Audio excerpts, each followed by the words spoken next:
This recording begins our chapter on joints or articulations, chapter 8.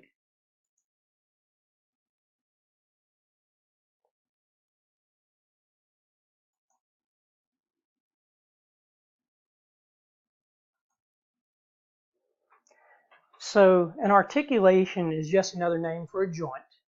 It's a location where two or more bones meet. And it really is that simple.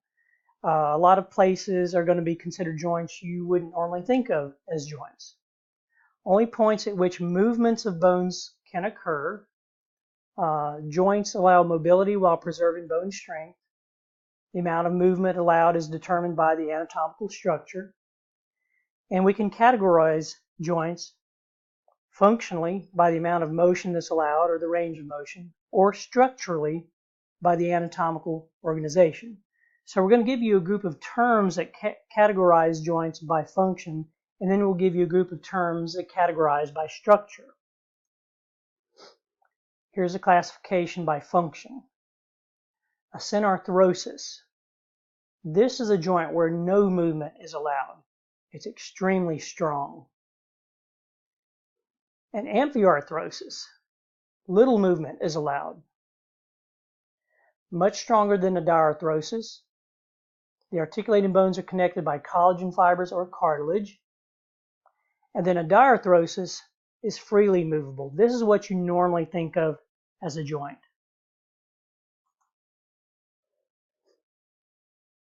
Okay, as far as classification by structure, we can look at either fibrous, cartilaginous, bony, or synovial. And we'll go through all of these. And within each of these, we have other classifications. So as far as fibrous, in fibrous we can have what's called a suture. And by the way, you can find fibrous joints within both synarthroses where there's no movement or amphiarthrosis with little movement. So some common fibrous joints are sutures again. This is a synarthrotic joint connected by dense fibrous connective tissue. And these would be located between bones of the skull. As you can imagine, there is no movement at those points. A gomphosis is also a fibrous joint. A gomphosis is also a synarthrosis. This is where the teeth fit into the bony sockets in your maxilla and your mandible. So again, both of those are types of fibrous joints, and they are both considered synarthroses. A syndesmosis is a fibrous joint, but a syndesmosis, as far as movement, is considered an amphiarthrosis. It is basically a band or a ligament. And a good example is the distal joint between your tibia and your fibula. So at the far end of your tibia and fibula in your lower leg. So there's a little movement there. And it really is connected by bands or ligaments. So again, that is a fibrous joint. It is a syndesmosis, and it's amphiarthrotic. Some books you may see it written as amphiarthritic. Same thing. Okay, cartilaginous joints. And looking at this chart on your right, you'll see the cartilaginous joints can either be synarthrotic or they can be amphiarthrotic. So first of all, let's look at a cartilaginous joint that we call a synchondrosis. And that is here, and that is found under a synarthrosis. It's formed by a rigid cartilaginous bridge between two articulating bones, like between the ends of the first pair of ribs and the sternum. Again, it is cartilaginous, but there's no movement there. On the other hand, a symphysis is also cartilaginous, but it is amphiarthrotic. This is where articulating bones are separated by a pad of fibrocartilage, like the joint between the two pubic bones. There's a little movement there, not a lot, but some, and it is a pad of fibrocartilage. You might also realize that another place where this kind of joint occurs is at your intervertebral discs between vertebrae. Okay, another classification of joints is a bony joint, like a synostosis. All of your bony joints or synostoses are synarthrotic, totally rigid and immovable. They're formed when bones fuse, like the frontal suture and the epiphyseal lines of the epiphysis of the ends of your long bone. And then finally, we can talk about the synovial joints. The synovial joints are the only joints that are diarthrotic, freely movable. Those are the ones you normally think of as actual joints. They permit a wider range of motion than any of your other joint types. They're located at the ends of long bones.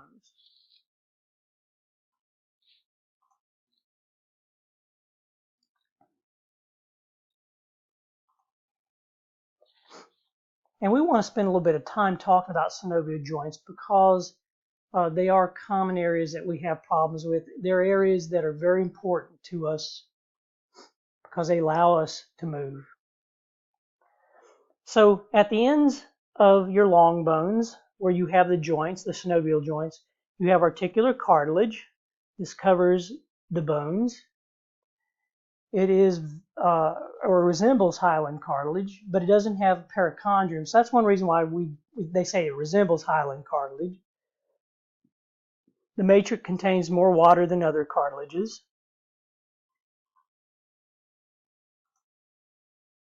Also, in a synovial joint, you have a joint capsule or articular capsule, and that's this entire area here and here. It's reinforced with accessory structures like tendons and ligaments. Remember, tendons connect bone to muscle. Ligaments connect bone to bone. And the joint capsule is continuous with the periosteum of each bone. It really is connected to the bone. It's a part of the bone. It adds strength and mobility to the joint. You also have a synovial membrane here on the inside of that capsule. It secretes synovial fluid into the joint cavity. The fluid lubricates, it cushions, it prevents abrasion, supports the chondrocytes, which are the cells of the cartilage. And the total quantity of the synovial fluid is usually less than 3 milliliters. So very little fluid, but it's very important. The synovial fluid itself is clear and straw-colored but viscous. The consistency is very much like egg white. And it's viscous because it has a lot of hyaluronic acid. The synovial fluid is produced by the synovial membrane. It circulates from the areolar tissue into the joint cavity, and it percolates through the articular cartilages. This fluid is not only important for the cushioning, but it provides oxygen and nutrients to the chondrocytes, and it also carries away the metabolic wastes. So looking at the functions of the synovial fluid, in addition to what we just said, it's also lubrication. It squeezes out of the cartilages and into the space between the bones when it's compressed. It reduces friction. It distributes nutrients because it circulates continuously. Carries waste away. Whenever you compress and expand the articular cartilage, this assists in the circulation.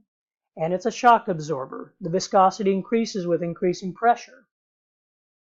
Now, there's lots of accessory structures that support, say, the knee, which is a good example of a synovial joint. Provides support and additional stability. So you have the tendons of the quadriceps muscles. That's not part of the knee joint itself, really. It does limit the range of motion, but by preventing some range of motion, it also gives you mechanical support. The bursa, that is found right here. A small, thin, fluid-filled pocket filled with synovial fluid is lined by synovial membrane. It forms in the connective tissue outside the joint capsule. It reduces friction. It acts as a shock absorber. As small as it is, it's extremely important. You've probably heard of people having bursitis before, and inflammation in that area can actually cause a lot of pain and make it difficult to move that joint. You also have fat pads here in between the bones at the anterior portion, adipose tissue covered by synovial membrane. It's superficial to the joint capsule. It protects the articular cartilage. It fills in the spaces that are created as the joint moves, and the joint cavity changes its shape. The meniscus. I'm sure you've heard of someone tearing a meniscus before. You may have very well torn a meniscus. It's a pad of fibrocartilage between the opposing bones in your synovial joint. It can subdivide a synovial cavity. It can channel the synovial fluid flow. It allows for variations in the shapes of the articular surfaces.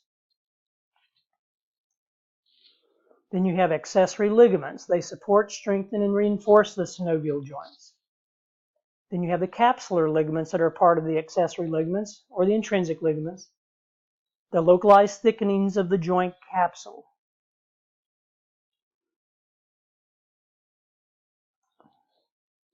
There are several ligaments, and I do not expect you to memorize these ligaments.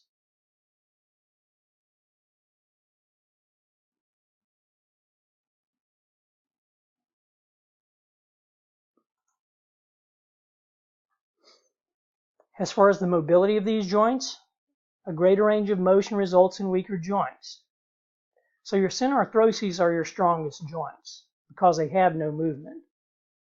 The diarthroses are the most vulnerable because they are mobile joints, and therefore the weakest. You can have a dislocation, also called a luxation at these points. This is when you have movement beyond the normal range of the motion. The articulating surfaces are forced out of position. This will damage the joint structure. A lot of pain occurs because you have nerves that monitor the capsule and the surrounding tissues. Even though you don't have pain receptors inside the joint, there's plenty of nerves monitoring the capsule and the tissues surrounding it.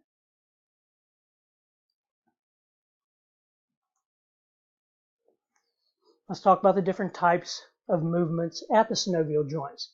You will need to get to know these because we'll talk about this a lot, especially when we talk about muscle movement. The general types of movements include gliding, which is a linear motion. It permits sliding motion in any direction on a relatively flat surface. An angular movement.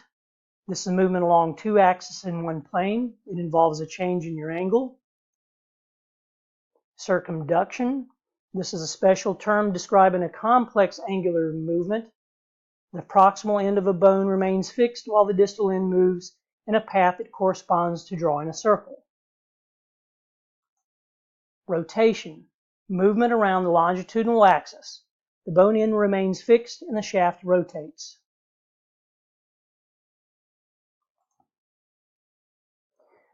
And we'll talk about some examples of this later.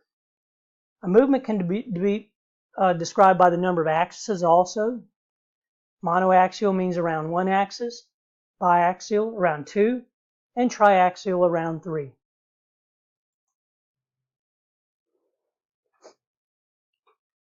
So let's put some of this into play, and we'll talk about types of synovial joints that are very specific.